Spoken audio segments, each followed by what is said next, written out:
It's the 10th of April 1905. We're in a market somewhere in Beijing, the capital of China, under the closing years of the Qing dynasty. The crowd has gathered to watch a scruffy young Mongolian man named Fou-Tchou-Li as he's marched to his place of execution, where he will suffer one of the worst deaths imaginable as he is taken apart inch by agonizing inch in a process known as Lingchi, which translates literally to lingering death, or perhaps more popularly called death by 1,000 cuts. The man has been accused of murdering his own master, the prince of the Han banner in the south of Chinese-held Inner Mongolia. Historical records confirm this was Fou-Tchou-Li, a Mongolian farmer, executed for killing his master, a prince, in a case that drew international attention due to its brutality. The story goes that this Mongol guard had taken up arms against the prince after he tried to take advantage of his position and forced himself onto the guard's own wife. Fou-Tchou-Li was acting either to protect his family or exact his revenge. Whatever the circumstances may be, though, the crime itself is utterly shocking. For the Qing administration, it's a clear-cut case of sheer jun, the slaying of one's own lord, known more formally to us as regicide. Under the Confucian code of ethics, violence against a master, father, or emperor were all considered to be unthinkable acts that disturbed the natural harmony of the universe and invited chaos into the realm. Confucianism, as established by Emperor Han Wudi in the Han Dynasty, 286 BC to 87 BC, makes social order and hierarchical loyalty, making such acts not only criminal, but a cosmic offense. This means that no matter the details, the crime of regicide falls under something called the 10 abominations, acts that were considered so evil and unnatural that they affected not just the victims but nature herself.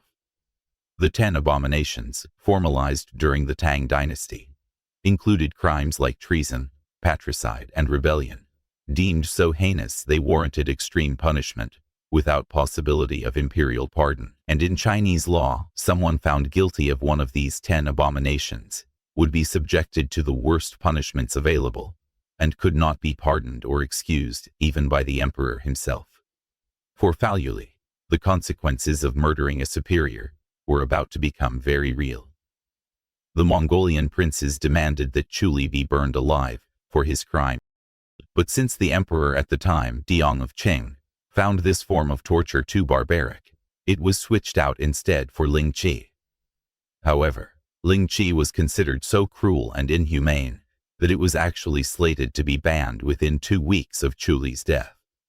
Shen Jiabin, a late Qing reformist, led the 1905 revision of the Penal Code, abolishing Lingchi on April 24, 1905, citing its cruelty and violation of human dignity. And so the board had to move quickly to make sure he received this sentence before they missed their chance to inflict the maximum suffering possible. And so, Fou-Tchou-Li was sentenced to undergo Lingchi, death by 1,000 cuts, on the 10th of April 1905. The process began by tying Fou-Tchou-Li to a wooden frame so that his arms are tied behind his back, and his naked body is exposed to the crowd and the executioner. Then an extremely sharp scalpel is used to take off chunks of flesh, one slice at a time. First, they would start with the extremities, taking off sections of the thighs, calves, forearms, fingers, and biceps, before slowly working their way inwards towards the body, stripping away the intercostal muscles to expose bare ribs, and beginning to amputate entire limbs as the victim slowly fades in and out of consciousness. To quote Sir Henry Norman, who recounts the process of linking in his book, The Politics and People of the Far East, the executioner, grasping handfuls from the fleshy parts of the body, such as the thighs and breasts, slices them away. The limbs are cut off piecemeal at the wrists and ankles, the elbows and knees, shoulders and hips. Death would be put on hold for as long as possible. And when the executioner sensed that his victim was beginning to expire, the blade was plunged into the chest and through the heart. We don't know how long Fou-Tchou-Li lasted, but it's reasonable to assume the death did not come quickly for him. However, once he finally passed, the ordeal would still continue as he was removed from the stake and the scalpel was swapped out for a sword, which was used to further hack the body until he no longer resembled a person, but instead a pile of constituent parts, smited away from one another. We know all of this because it's one of the few public executions involving torture that we have actual real photographs for. Obviously, I can't show you them here because they're way too graphic for YouTube, but they're not hard to find. Be warned though, they're extremely unpleasant and disturbing. Don't go looking for these if you're sensitive. Do yourself a favor and just take my word for it. It's debated who took these photographs in the first place, but it was most likely a French soldier stationed in Beijing during the ordeal.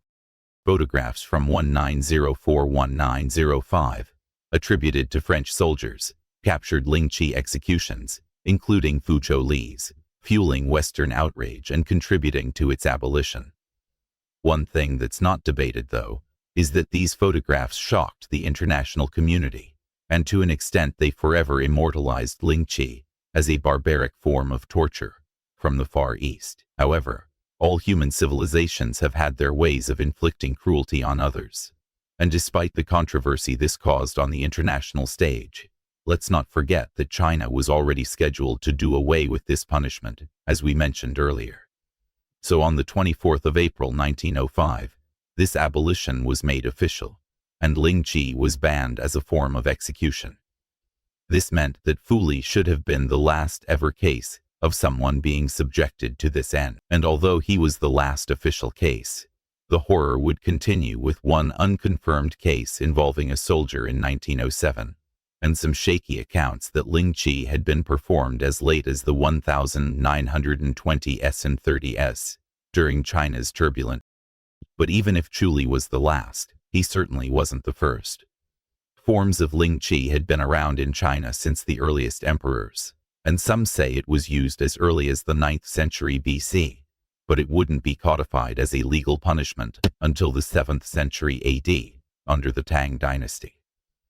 Evidence suggests Lingchi's origins may trace to the Qin dynasty, 210 to 4, and although it was used from time to time, then it would still take a couple more centuries before it started to take center stage in Chinese crime and punishment, which we'll get into shortly. Part of the reason that the use of Lingchi has its peaks and troughs throughout Chinese history was that it was always seen as an immensely controversial form of punishment. See, to Western observers, it just looks like a very cruel and nasty way to extend someone's suffering for as long as possible. But for Chinese culture, there was an added level of horror that's often lost on us.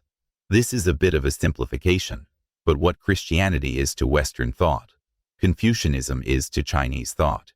And under Confucian ethics, the integrity of your physical body is a really, really important part of your moral and spiritual existence.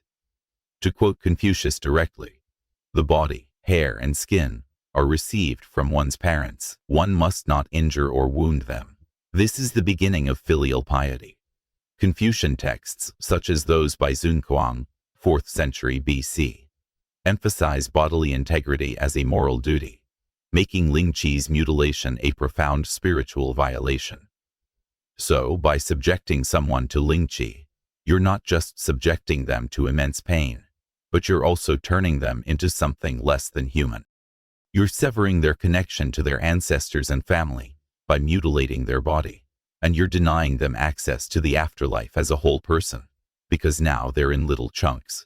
It's not unlike the process of being hanged, drawn, and quartered in medieval Europe, where the goal is not just to exert power and inflict physical suffering, but also to punish them in the next life and reduce their memory and legacy. For this reason, several attempts had been made throughout China to try and ban its use, one under the 9th century Emperor Shi Jingtang, although it was later reinstated, and then again in the 12th century, when the poet Lu Yu wrote against Lingchi, and his argument was as follows: "When the muscles of the flesh are already taken away, the breath of life is not yet cut off. The liver and heart are still connected, seeing and hearing still exist. It affects the harmony of nature. It is injurious to a benevolent government, and does not befit a generation of wise men." Lu Yu's 12th century critique, echoed by Shen Jiabin in 1905, argued Lingchi disrupted natural harmony and humane governance, influencing its eventual ban.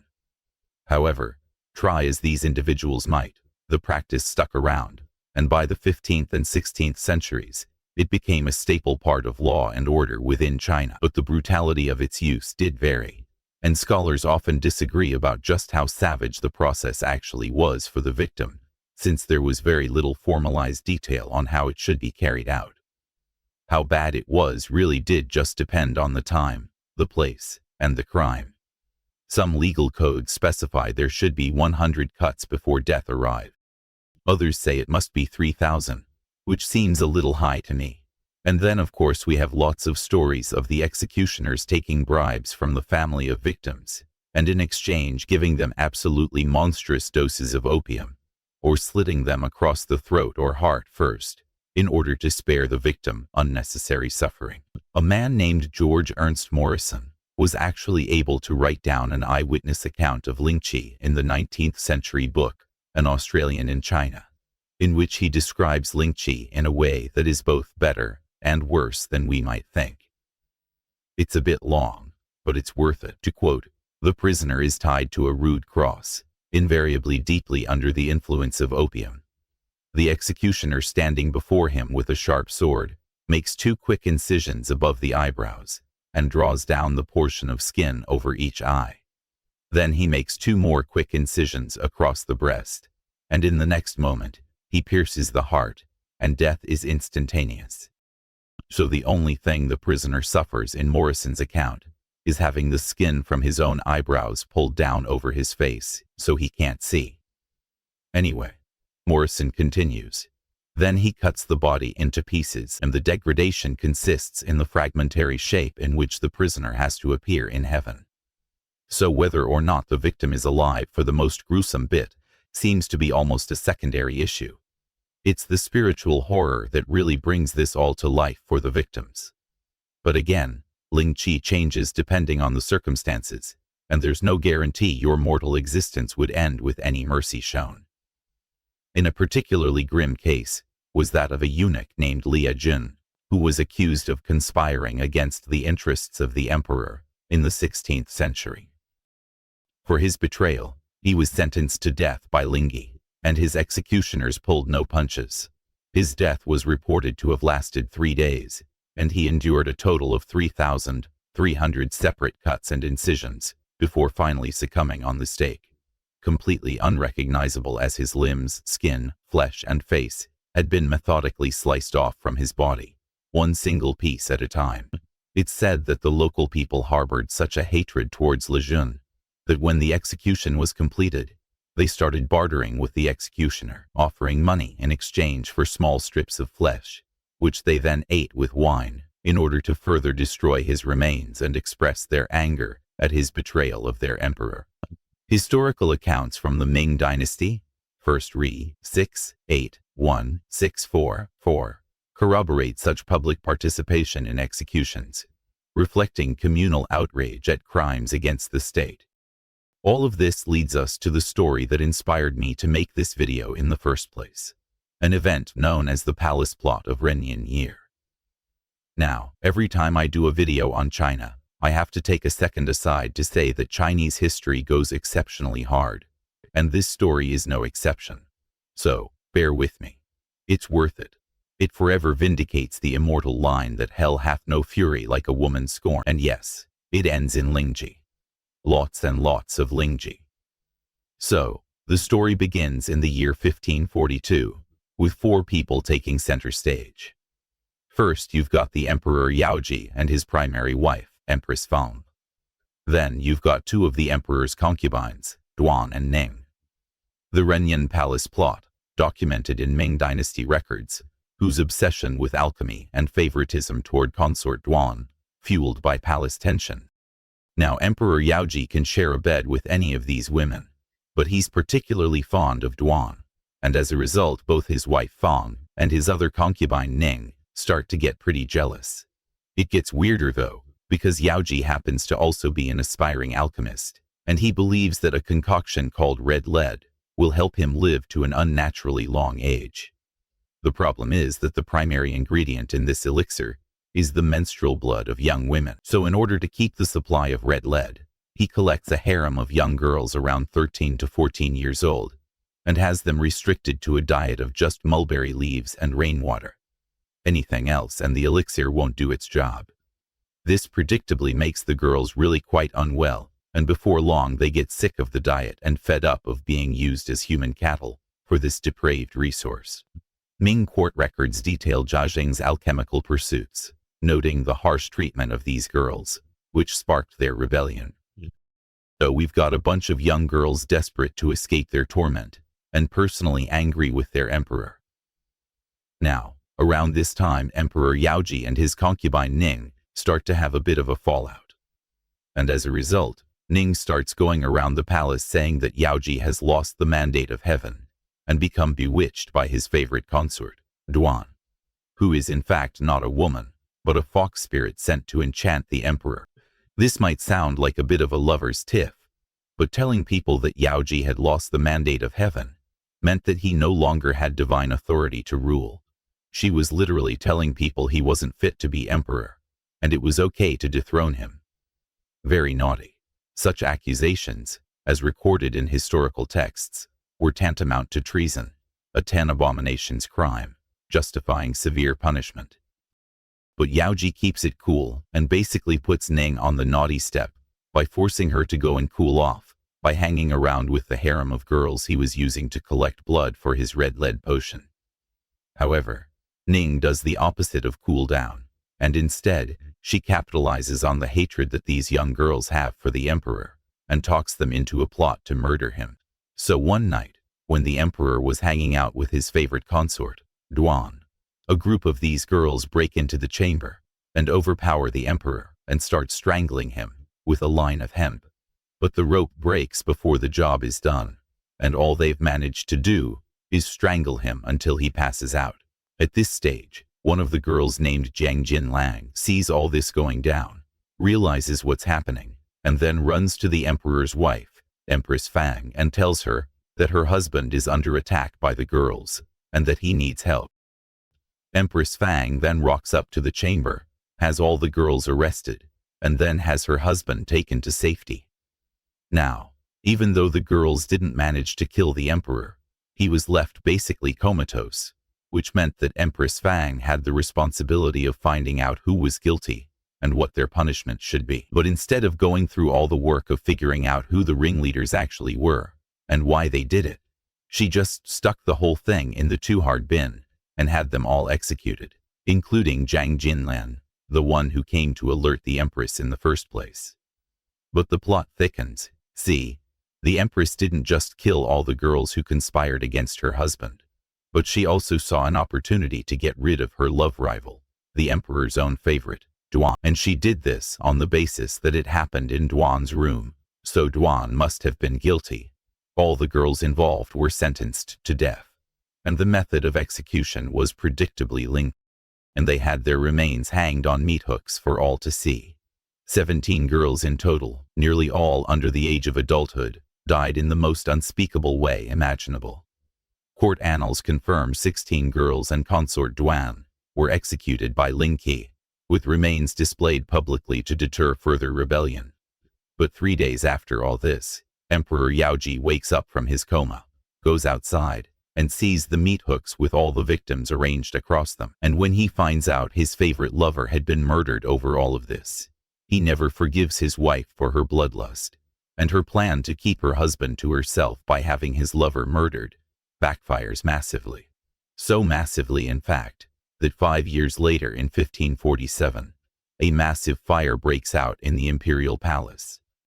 And when Emperor Yaoji escapes the flames, he tells his guards not to bother going back to save her, and to instead let her roast in the collapsing palace. She, predictably, was burned to death.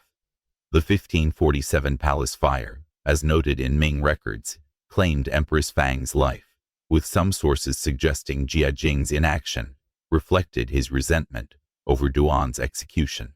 And with that, all of the women in the story were now dead, leaving only the emperor standing, who would later claim that the death of his wife was all the will of heaven and had nothing to do with him or his actions. So if you want to stay in one piece, never mix love with politics.